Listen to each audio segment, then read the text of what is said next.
Now, to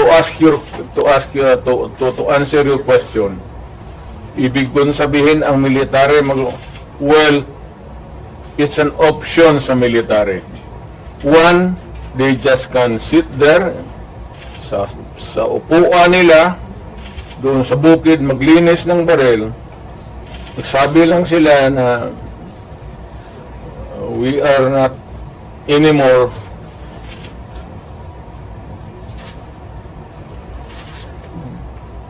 hindi na sila kundi tayo magpunta yung tangki digira na sabihin lang nila na ayaw na namin yung laro ninyo. Out kami dyan.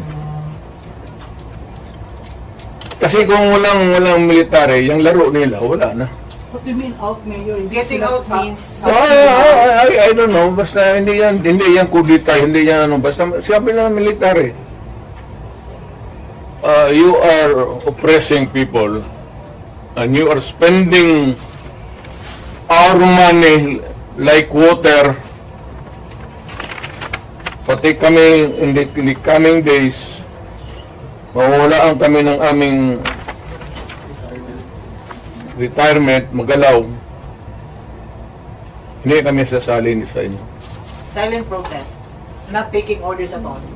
Hindi silent protest. Military lang talaga. Oh, military silent protest, Mayor. Will not take orders from the Commander-in-Chief. Ano? They will not take orders from the Commander-in-Chief. That's it. Hindi, sabihin na nga niya, Sir, huwag mo kaming isali. Pati kami, ang maasawa ko nagtrabaho sa gobyerno, nakataya. Tingnan mo naman yung pera. Kinuha ninyo sa GSIS, PhilHealth, 89. Ito na sample survey?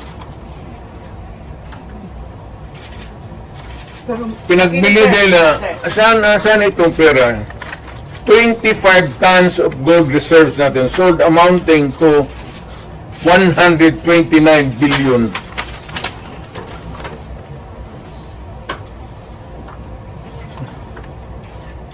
At least sa Congress, kung may resolution, tapos i-bill that would correspond with it, there's an explanation of how the money is going to be spent.